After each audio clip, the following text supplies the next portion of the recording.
911, what is your emergency? Please, my son called me now that there is shooting in Douglas High School. Douglas High School? Okay, stay on the line for me, okay? Yes. And they said it's happening in the school? Yes. Okay, stay on the line with me. Do not hang up, okay? Hands, put your hands up, guys. Please. Put your phones away. Put your phones away.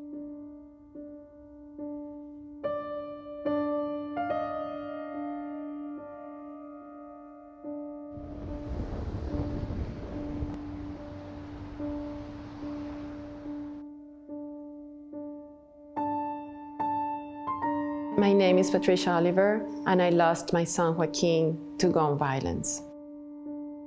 My son was shot on February 14th when he was inside his school in Parkland. 17 people died that day. Joaquin Oliver was one of them. Still, for me today, it's hard to understand that really, this is really true. We're talking about 3.5 years later. So when I talk to Joaquin, because I'm always talking to Joaquin, I say, oh my God, it's hard for me to understand that you're really not here. Since my son was shut down, more than 140,000 people have lost their lives because of gun violence. We've been seeing the higher increasement of gun violence and crimes during COVID, but people's reaction is being, okay, we're having this situation, we need to buy more guns because we have to defend ourselves from this situation, from people that is being aggressive. So what is going on everybody's mind?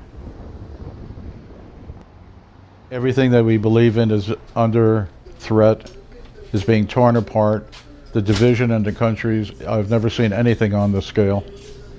And it's affected every element of society, including in my family. So I, as a native-born gringo, I have less rights than the person that just walked across the border to get over here with COVID. How am I supposed to feel?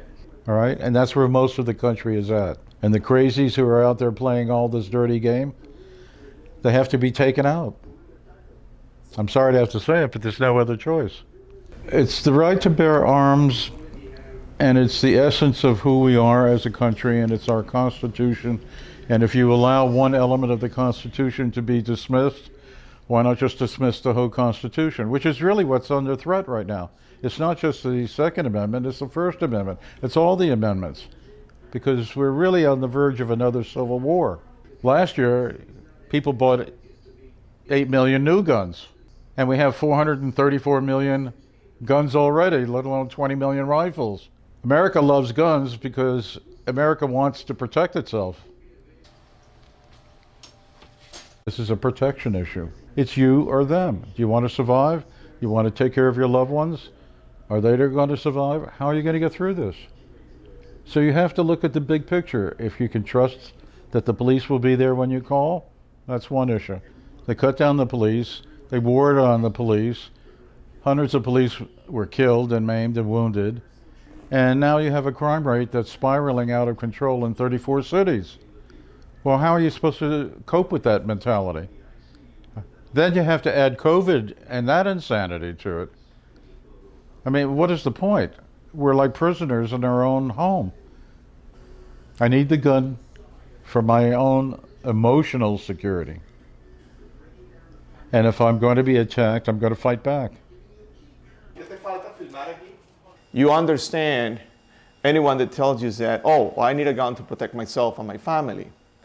But some other nations, if you were there, you wouldn't need a gun to protect your family and your loved ones.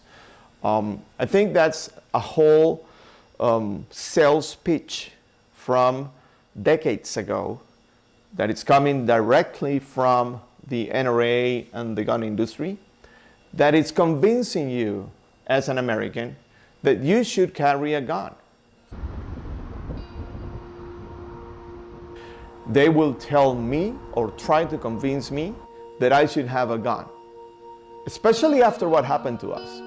Because now I know that if I carry a gun, maybe I could prevent this from happening to any other loved one, all right? But they say the same to my neighbor and to others. So at the end of the day, we are all purchasing guns to protect from each other. So we're falling into their game. There is no more impactful thing to live and to go through than losing your kid. So any other thing that we can do to represent that never will be as bad or as impactful in your heart and your head than losing your kid and carrying the feeling and the emptiness every day. So that's why we get this strength for. And I'm hoping that people that at some point were like me, ignoring the fact that it could hit your family, now they pay a little more attention and get a little more involved.